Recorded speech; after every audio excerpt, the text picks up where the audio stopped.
Good evening. I'm Gianluca Luraschi. I'm working for the European Maritime Safety Agency. I have a question for Stefan mainly because you mentioned capacity building. So we have a problem. Do you hear me? No. We have a problem in the agency because we are involved in the operational phase of SDI, and we want to make our investment sustainable for the medium-long terms. What we realize is that we are covered from the political and legal viewpoint. We have 4 different maritime policy that cover interoperability aspects.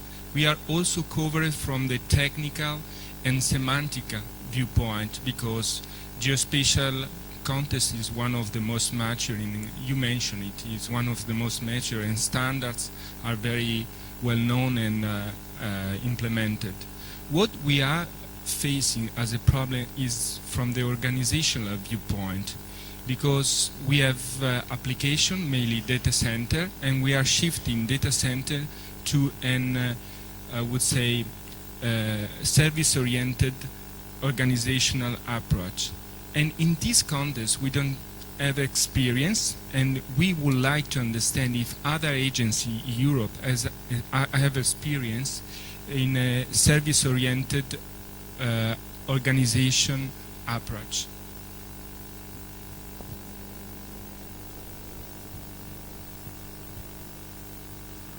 I couldn't understand each and every word, but I think I got the main part. So you are from the Marine Agency, from the European Marine Agency in Portugal, correct? And you are working on an overarching marine information system where you developing the spatial data infrastructure, where you come across issues. From the governance side, what I can say is, without going into internal kitchen too much, is that apparently there are different processes on the European level. One, there's a directorate called MARE, which deals with the marine topic as such. There's the Environment Directorate, which has also a marine area.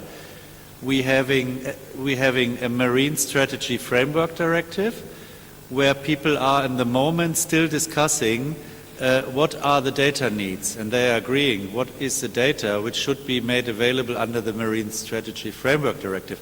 I think before these content requirements are not fully clear, it's not so easy to really from the European level say how should the SDI look like. Of course you can have some ideas maybe about some base elements, and we know that in the marine area there are a lot of big groups.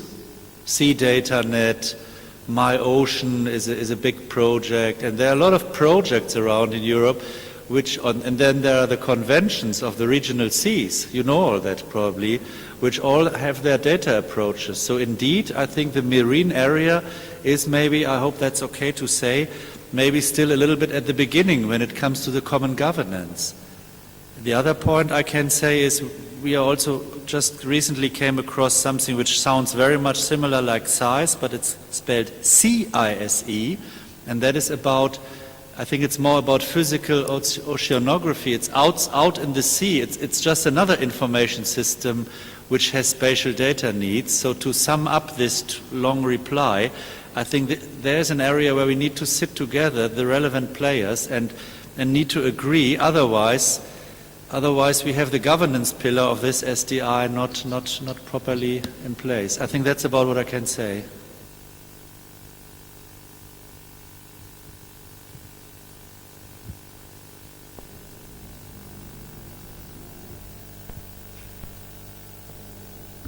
Thank you.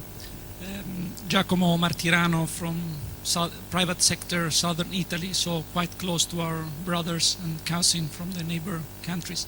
I have a question for Stefan.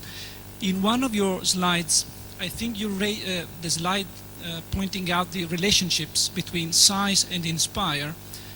I liked very much your first bullet point, which I interpreted as a recommendation when you say information should be managed as close as possible to its source.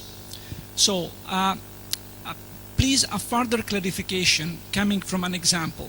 We are practically working on a SEIS implementation in the Maltese island, in the government. So practically we have been awarded a contract and we are implementing SEIS for 5 teams. And for instance, the water team, the sources are so heterogeneous. They come from many departments, from many people working with their workflows. Someone is working without workflows. So in our sense, in our practical experience, because Inspire compliance is a requirement of the contract, in our implementation, the themes, the data specification of environmental monitoring facilities are a wonderful way to harmonize all of these things, for instance, as a first example. But sometimes this target model is not so close to the source model. So I don't know if I misunderstood that this closeness from the source is in terms of data model, in the sense that we can accept some distance in order to make all the things heterogeneous, or in this closeness concept you are intending someone else, something else.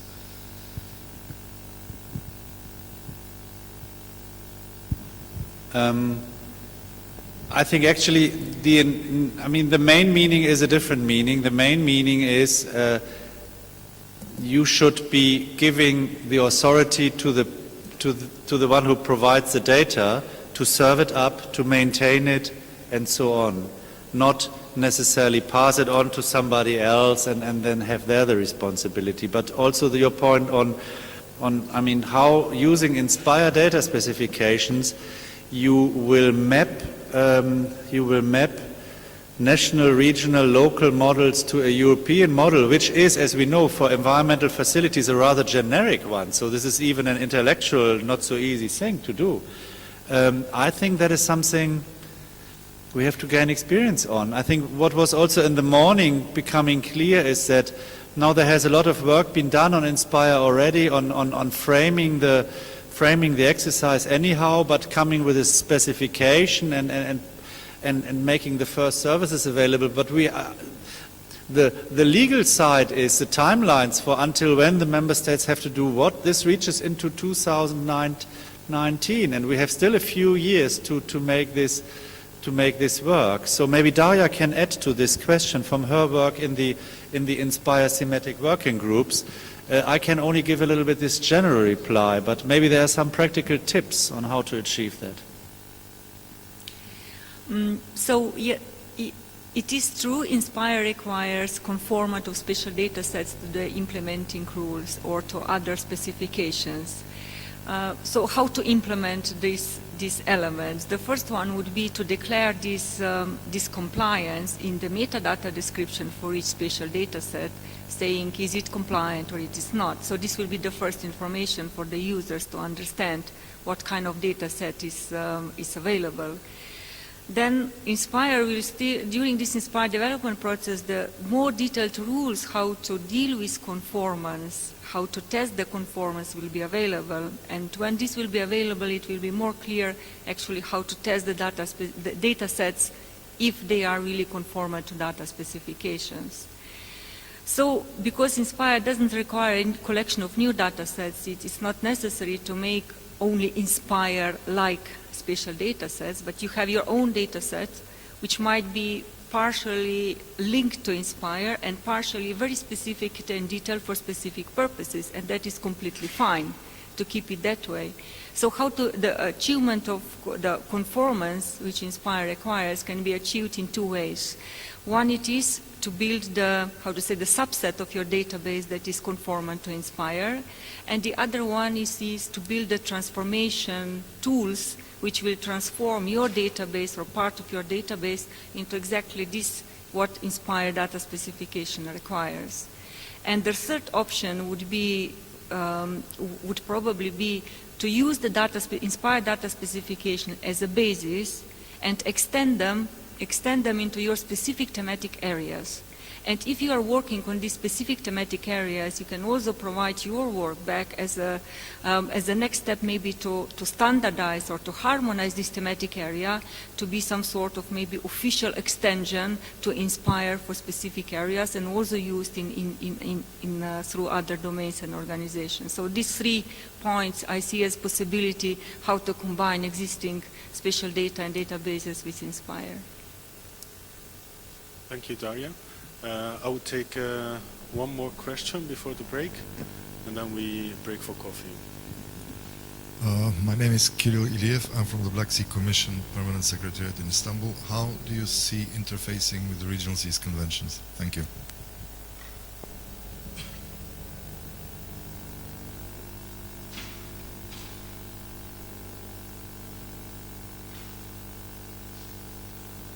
I'm not sure if I understood you correctly, so I'll just repeat, and then you know if I got it. So the question is, how do we work with the Black Sea? How do you think the Inspire Directive and the work of the EA will interface or work together with the regional SEIS conventions, not the countries? HELCOM, OSPAR, Black Sea. Thank you.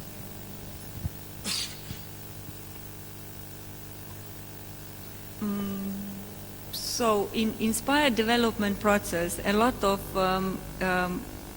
legislation and conventions were used as an input point into the requirements. So related to sea regions conventions, first of all, it can be looked through the spatial data theme area management, which foresees a specific marine regions which are defined based on such management agreements. So this would be one source how the spatial data about these regions can be provided with Inspire. Then all other thematic areas can be provided through other Inspire teams. For instance, if you have the set of monitoring stations in the sea, can be specified based on the environmental monitoring facilities team. If you observe natural characteristics of the seas, like chemical, physical, other characteristics, this can be related to the sea regions data specifications.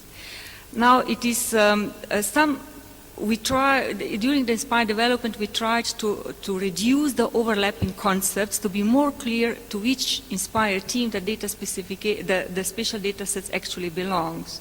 Now in some cases we were more successful, in others less, and this will be actually more now the work of the data providers to identify to which data specifications the spatial data sets that they have might fit.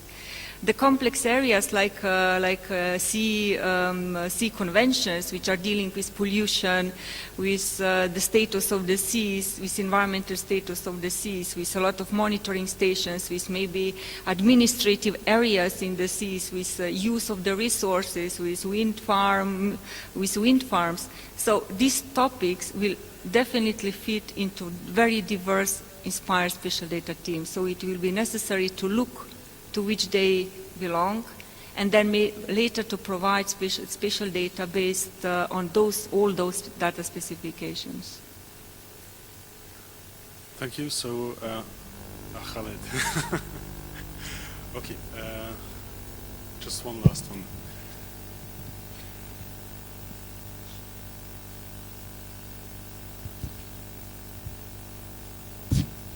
Thank you. My question actually concerning, let's say, from your presentation, I have noticed a close, let's say, relationship between Aspire and SEIS. So I am wondering about the coordination between these systems.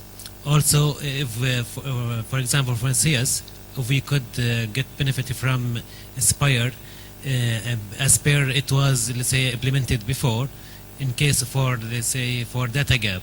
How could Inspire, let's say, treat this problem? Then we could transfer this knowledge to SEIS. Thank you.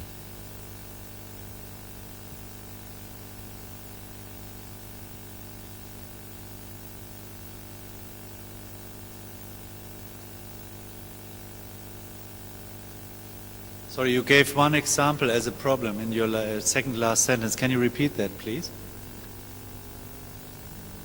Concern, it's okay. Concerning the data gap. Data gap, you see?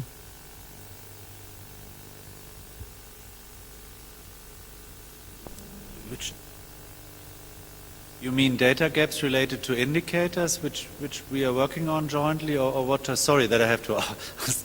Oh, that's great. What type of data gaps are you thinking? There are loads of data gaps potentially. Yeah, concerning the thematic priorities for waste or for, let's say, for air. Let's say in our case in Jordan, we have, let's say, problem concerning, let's say, industrial emissions, because our, let's say, only source for these data are statistical, let's say, part. And this statistical part cannot represent a whole sector, because it just, for, let's say, budget restriction, it just take a small sample. It cannot implement all these, let's say, samples for the total sector. Thank you. I think you're raising a lot of interesting things which we certainly cannot solve right now, but I mean, water and emissions are two areas where, especially water, there are useful things coming from Inspire, which one can look at for the standardization. Of course, you are not obliged to use Inspire. I mean, that is something what we have cooked, let's say, here on the European level, but you heard from the plenary, for example, that people from South America are looking at adopting it, because it seems to be a good way of going into standardization. So I think we have to analyze a little bit closer what could be suitable there. And I think a difference for me between SEIS and Inspire is in Inspire we have quite, let's say, we have legislation there. And that obliges you to do things, and that is very much about geospatial. In SEIS, and we will explore this more the coming days, you have more of a, we can say under SEIS, what we want to do, a key driver is we want to modernize our environmental information systems in order to have better environmental data, to get to better environmental information. And which things we tend to entertain, what we exactly do to modernize our information systems, that is based on demands also of the users and on priorities. So we can jointly decide, for example, for the neighborhood, to have certain activities which addresses things as you are calling for them. No? But that would need an extra discussion. So SEIS can provide you a framework, a governance framework and project framework beyond the sheer Inspire specifications. Thank you, Stefan. So let's break for coffee now. So for 20 minutes, approximately. Let's come back at around 3:45.